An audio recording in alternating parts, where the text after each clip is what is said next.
MS Dhoni எப்படி ஒரு powerful கேப்டனாக மாறினார், அதுக்கு பின்னாடி இருக்கிற ரகசியம் என்ன? ஸோ அதெல்லாம் பற்றி தான் இன்றைக்கி வீடியோவில் பார்க்க போகிறோம். எம்எஸ் தோனி எப்படி ஒரு பவர்ஃபுல் கேப்டனாக மாறினார், அதுக்கு பின்னாடி இருக்க ரீசன் தான் இன்றைக்கி வீடியோவில் பார்க்க போகிறோம்.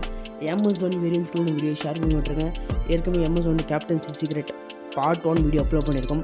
இது பார்ட் 2, அந்த வீடியோ பார்க்கல பார்த்து வந்துருங்க. சரி வாங்க வீடியோக்கு போகலாம். மறக்காமல் எம்எஸ் தோனி வேரியன்ஸ்க்கு வீடியோ ஷேர் பண்ணி விட்டுருக்கேன். சரி வாங்க வீடியோக்கு போகலாம். தோனியை ஏன் எல்லோரும் கூல் கேப்டன் சொல்கிறாங்க, அதுக்கு பார்த்திங்கன்னா ஒரு ரீசன் இருக்குது. பார்த்திங்கன்னா அதுக்கு பின்னாடி இருக்குது ரீசன் பார்க்கலாமா? சரியாக 2007 T20 உலகக்கோப்பை நடந்திருக்கும். அந்த சுச்சுவேஷனில் பார்த்திங்கன்னா பாகிஸ்தானுக்கு 13 ரன் தேவைப்பட்டிருக்கும் லாஸ்ட் ஓவருக்கு. நீங்களாக வந்து யாருக்கு கொடுத்துருப்பீங்க? ஒரு எக்ஸ்பீரியன்ஸ் பிளேயருக்கும் கொடுத்துருப்பீங்க. ஆனால் தோனி பார்த்திங்கன்னா பார்த்திங்கன்னா சின்ன பையன் ஜோகிந்திர சர்மாவுக்கு கொடுத்துருப்பாரு. ஸோ பார்த்திங்கன்னா எல்லோரும் ஏன் ஜோகிந்திர சர்மாவுக்கு கொடுக்குறாருன்னு நினச்சிருப்பாங்க எல்லோரும். ஆனால் அதோட பதில் அப்போ தெரியாது, இப்போ தான் எல்லாருக்கும் தெரியும். எம்எஸ் தோனி பார்த்திங்கன்னா மாஸ்டர் கிளாஸ் கேப்டன்சின்னு அதுதான். ஸோ நீங்களே பாருங்கள் அந்த சம்பவத்தை.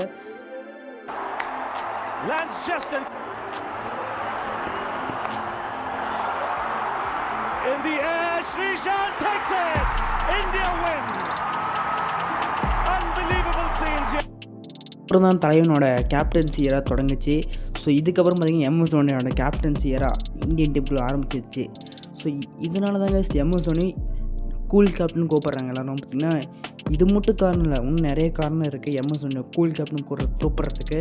ஸோ அதெல்லாம் பின்னால் பார்க்கலாம்.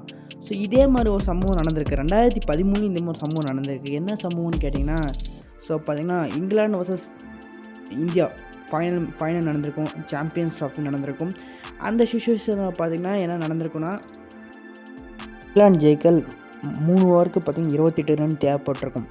ஸோ தோனி என்ன பண்ணியிருப்பார்னா 3 ஓவர் 28 ரன் தேவைப்பட்டிருக்கும். அந்த சுச்சுவேஷனில் பார்த்திங்கன்னா ஒழுங்காக பந்து வீசார். அந்த மேட்ச்சில் பார்த்திங்கன்னா ஒழுங்காக பந்து வீச மாட்டார். நம்ம விஷாந்த் சர்மா பார்த்திங்கன்னா ஒழுங்காக பந்து வீச மாட்டார். இருந்தாலும் பார்த்திங்கன்னா தோனி பார்த்திங்கன்னா அந்த ப்ரெஷரான சுச்சுவேஷனை பார்த்திங்கன்னா நம்மளோட விஷாந்த் சர்மாவுக்கு கொடுத்துருப்பாரு. ஸோ கொடுத்ததும் இல்லாமல் அவரை பார்த்திங்கன்னா 2 பேக் டு பேக் விக்கெட் எடுப்பார். இதனால தான் எம்எஸ் தோனி ஒரு கூல் கேப்டனாக கூப்பிட்றாங்க. இந்த மாதிரி நிறைய சம்பவம் இருக்குது, அதெல்லாம் பார்த்திங்கன்னா பின்னாடி பார்க்கலாம். ஸோ இதை பற்றி நீங்கள் என்ன நினைக்கிறீங்க? மறக்காமல் கமெண்ட்ஸில் சொல்லுங்கள்.